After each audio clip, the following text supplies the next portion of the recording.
Hastings 1066. This is a card game, a tactical game about the famous battle. We have Normans versus Saxons. It is a game for 2 players, 1 player for each side, and players will use cards to represent military units that will move on a virtual grid. Let me show you what I mean.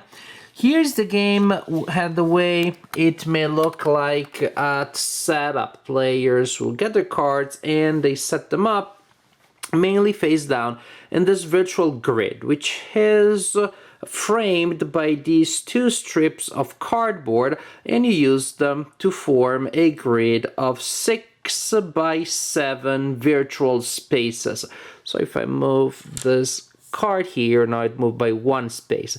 And movement in the game is orthogonal. Everything is orthogonal. Nothing happens diagonally in this game. As for this direction here, you have to imagine these 2 rows here as even ground on top of a hill, and these other rows are going down in this direction, and those 3 rows are going down in that other direction. This is important because there are modifiers if you are fighting uphill or downhill. And also there's a lack of modifiers if you're fighting on even ground. Then you also have to imagine this grid of cards as divided in 3 wings or 3 sections. A wing here, central sector, and then the other wing. Usually units can only move within their wing, with some exceptions, but take that as the default idea. Also, each side has a commander represented by this wooden piece, and the commander is in one of the 3 sectors. It doesn't really matter where you put him within the sector as long as it's clear. If he's in a lateral sector, in which case which one, or in the central sector. Also, you set up the cards face down, and then you reveal the first line of cards that you have closest to the opponent, because units that move within 2 spaces from an opponent can see each other, and that's when you reveal them. Suppose that later there's the situation, then we reveal that unit like so. Now, to look at the cards more up close, each military unit has a number here which represents the attack number. That is the attack number that you need to match or exceed with a die roll when you're attacking an opponent in order to defeat them. So the lower the better, because, well, this one defeats an opponent with 3 or more. This one, archers, the smallest number is for range combat, and the other number is for melee combat. So these units hit only with a 5 in range, or only 5 or 6 in range with the range combat, and with a 6 only in melee. The number that you see here in the bottom right corner of the card is the defensive value. So basically that will modify the attack number. If this unit is attacking that unit, for example, 3 plus 1, now 4 is the number to hit. Then we have an arrow that indicates the direction, the facing of the unit, and we also have silhouette and number and name telling us what the unit is. Now, during the game, players will alternate taking turns. There will be 2 player turns, and then the game turn is over, and the game may last up to 7 full turns. When a player is the active player, the player can play an event card. Yes, we have event cards. They're assigned to the players. They may be used to bring in units. They may be used to affect the arrow situation. They're just different things that these cards do. Of course, you can choose the side of the card to use. One is good for you and the other one is good for the opponent. Pretty much, you play an event card and do what it says. During your turn, you can play an event card, and also you can move any and all of your units. A unit needs to stop when it moves adjacent to an enemy unit.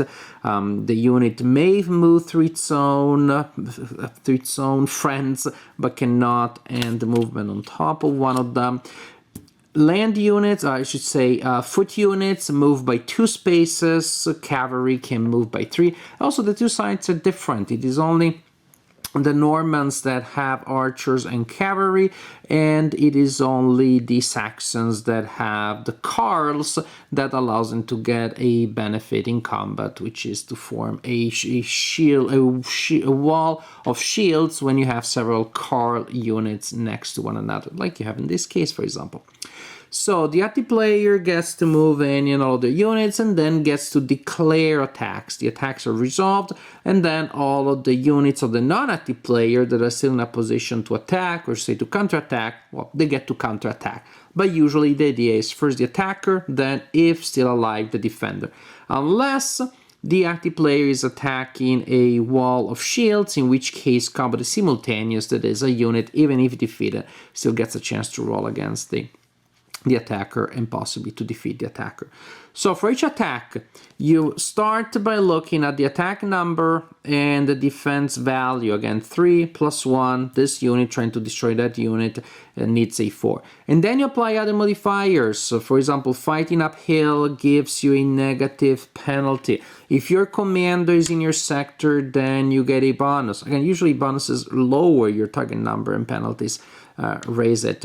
If you're attacking the flank or the rear of an opponent that is engaged from the front, that also gives you a modification. And pretty much if you're attacking and you, with your roll, meet or exceed the target number, you destroy the enemy. The archers can fire over their own friends, can, as we said, attack at a distance. What is also interesting, however, is that when they hit with range combat, they do not inflict damage, they do not eliminate the unit, they simply place a cube on it, which I guess represents disorganization, and that will also become a penalty in future combat that involves that unit. So, this is a player's turn. Move and play an event card if you want, not necessarily in this order. You can play the event and then move, or vice versa. Then you declare combat, then the non-active player declares counterattacks, and then they switch sides, so the other player takes their player's turn, and the turn is over. How do you win the game? By inflicting catastrophic damage on the opponent. Remember, the units usually have to move within their own sector. A sector breaks, it is considered broken, when it has 0 or 1 unit of one side and at least 2 units of the other side, like that would be the case. The sector is broken, the surviving unit, if there is one, is removed. The sector is sealed to the player that just broke, but these units of the winner can then start moving to the sector that are still active. In order to win the game, you need to be the one that breaks 2 sectors, and that's how you win the game. If no one manages to achieve that victory condition by the end of the 7th turn, then the Saxon player wins the game. So, Hastings 1066. This is definitely a simple game, very linear, very simple. It's not the first game that tries to create a battle using cards as military units, using a virtual grid. There was a line of games about the Civil War by Columbia Games that did that. Other examples here and there.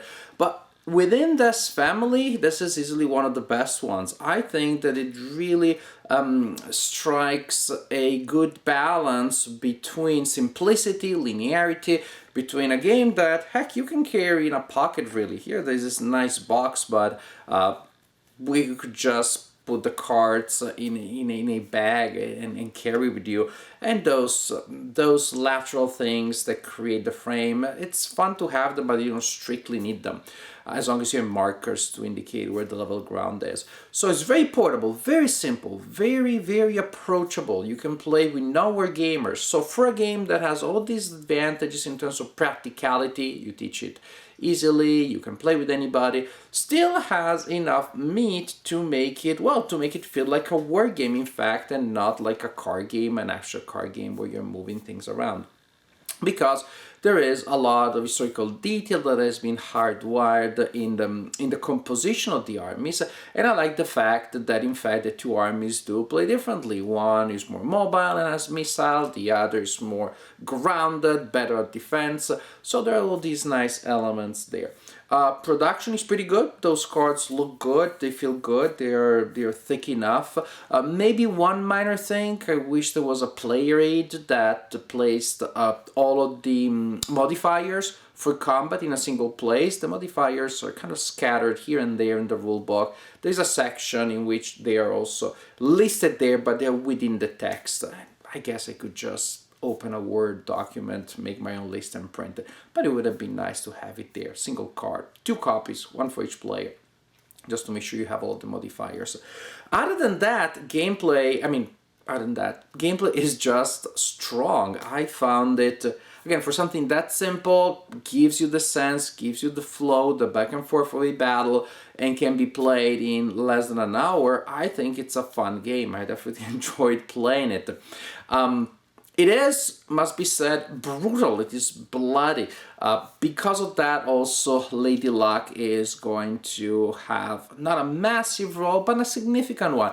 Because a single die is, well, do or do not. There is no reduction. You're there at full strength or you're dead. Well, there's a reduction when you get the archers, but when you attack with melee, well, that is going to be brutal. So you're gonna see a lot of units just evaporating, and the field is gonna change real quick. But again, if one side is really lucky and then one wing starts breaking, that may give one side a considerable advantage. Overall, in the great scheme of things, both sides are gonna roll dice a lot, so things should even themselves out in the long run. But there is at least a possibility that in one game, one side will get a lot of luck and manage to inflict some early losses, and the other side may have a hard time coming back. In which case, maybe you just look at the situation, you give up early, so instead of the game playing 40 minutes, you declare a victory in 20, and then you have time to play it again. With a game this simple, this quick to set up, then I don't have that much of a problem there. For a lunch break war game, again, I don't have a problem if from time to time there is a little too much luck. Because heck, lunch break war game, that is something remarkable per se. It's not that easy to find. Hastings 1066 may just fill that spot. It is fun. It has interesting decisions. Yes, there is luck that you need to deal with, but still, it is fun to work around the restrictions of the battlefield and the composition of your units to try to launch attacks. It will at least give you the best set of modifiers, and then if you still roll what you don't need, well, tough. That is how battles work. In general, for a lunch war game, this is a fun one. It is simple, it is brutal, you can play with pretty much anybody, and definitely I know that I had a good time playing it.